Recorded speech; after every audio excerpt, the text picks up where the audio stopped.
Hi, I'm Michelle, the Children's Librarian at the Sheridan County Public Library System, and I have a really great story to share with you. It's a mystery story called Who's in Rabbit's House by Verna Aardema and pictures by Leo and Diane Dillon. Now this story is actually an African folktale, and it happens in a Maasai village. And we're going to go in, and they're putting on a play. But who's in Rabbit's house? Here they are getting ready, putting up the curtain.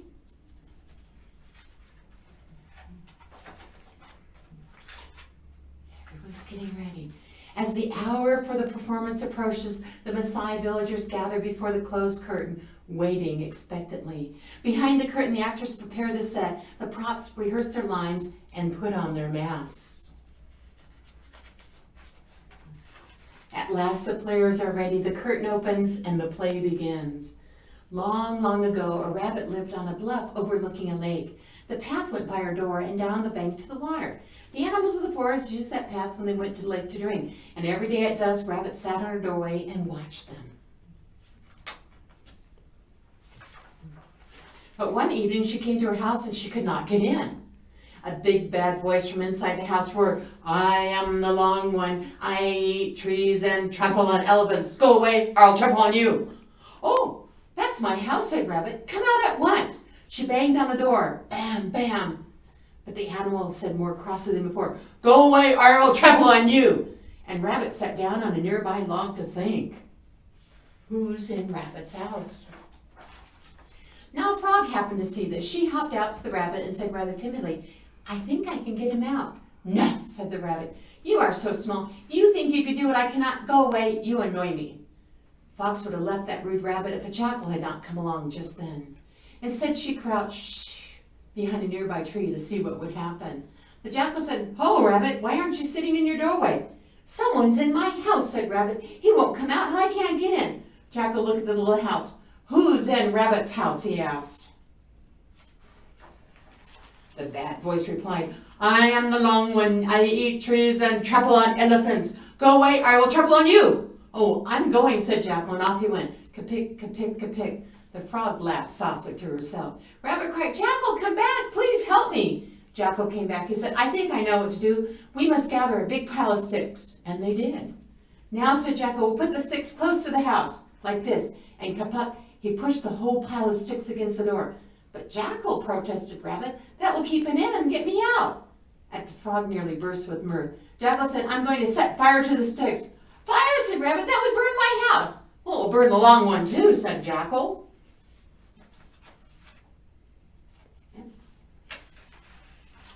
"I won't let you burn my house," said Rabbit. "Go away." So Jackal trotted off, kapack, kapack, down to the lake. Rabbit began to pick up the sticks. A leopard came by. "What are you doing, Rabbit? Are you putting sticks there to hide your house?" "No, not that," said Rabbit. "Someone's in my house and Jackal wanted to burn him out. Now I have to take this wood away." Leopard watched as Rabbit removed the sticks. Then he asked, "Who's in Rabbit's house?"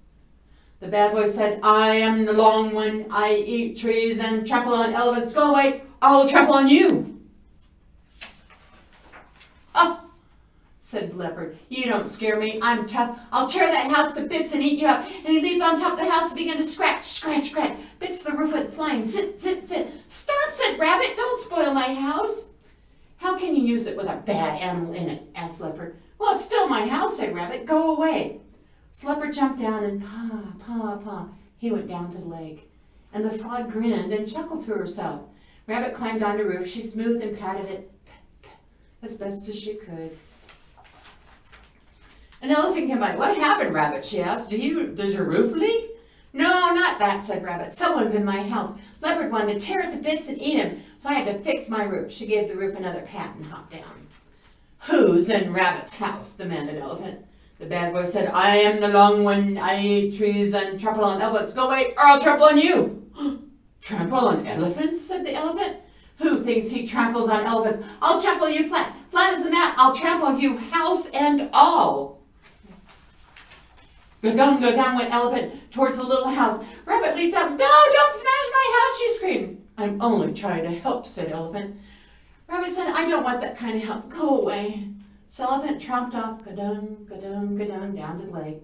And Rabbit laughed out loud, ga-dung, ga-dung, ga-dung. Stop laughing, Rabbit. Frog, said Rabbit. See what the stupid elephant did to my yard? Now I have to smooth it. She found her hoe and said to her, ka-dunk, ka-dunk with the hoe. A rhinoceros came by. He asked, what are you doing, Rabbit? Are you making a farm here by your house? Rabbit stomped her foot. No, not that, she said. Someone's in my house. Elephant went to tramp him, and she made holes in my yard. Who's in Rabbit's house? Asked Rhinoceros. The bad voice said, I am the long one. I eat trees and trample on elephants. Go away, or I will trample on you. Oh, said Rhinoceros. I'll hook you on my horn and hoist you into the lake, house and all. He put his head down and went, he went towards the little house, but Rabbit leaped out in the front. She held his horn with her little paws. Rhinoceros tossed her head and up went Rabbit over in the lake and then snash. Rhinoceros shook himself and satisfied. That's the end of the long one, he said. But that was Rabbit you threw in the lake, said Frog. Rhinoceros looked. The little house was not gone, but Rabbit was. The two rushed down to the bluff to save Rabbit. Now, when Rabbit hit the water, she did dink down to the bottom lake. She kicked and up she went to the surface. Elephant was still drinking at the lake. She saw Rabbit and to keep kicking, she called. She swam out and put her trunk around Rabbit and carried her to shore. I saved you, she said, but I don't know why. You are nothing but a bother. Thank you, Elephant, said Rabbit. Then she went up to her house. But she still could not get in. She sat on the log and began to cry. Frog came up from the lake. Don't cry, Rabbit, she said. I think I can get the bad animal out of your house, if you let me try. How? Asked Rabbit. Frog whispered, scare him out. Rabbit whimpered back, but how? Watch me, said Frog. She took a big leaf and she curled it around to make a horn. Then she talked to it and made her voice very loud. She said through the horn, who's in Rabbit's house? The bad voice said, I am the long one. I eat trees and trample on elephants. Go away or I'll trample on you. And Frog said, I am the spitting cobra. I can blind you with my poison. Now come out of the house. I'll squeeze under the door and spit poison into your eyes. Then the front door opened. Now should I turn the page? It might be kind of scary. Okay, here goes. Out came a long green caterpillar. He was so scared his legs were jumping. Vroom, vroom, vroom. He was looking everywhere. Oh, where's the spitting cobra? He said, don't let the spitting cobra get me. I was only playing a joke. It's only a caterpillar? Said Rabbit. Only a caterpillar, said Frog. She called the other animals and how they laughed when they saw that the bad animal was only a caterpillar. But the long one didn't laugh. He was still saying, where's the spitting cobra? Where's the spitting cobra? And Rabbit said, oh, long one, the spitting cobra was only Frog. At that, Frog laughed so hard all one could see was her big laugh. Then the animals went away, and the long one crawled up a tree, and Rabbit sat on her doorway, and the frog sat on the log, croaking with laughter, ga-dung, ga-dung, ga-dung. The end. And if you notice, the lions are watching, and they're like, what's going on there?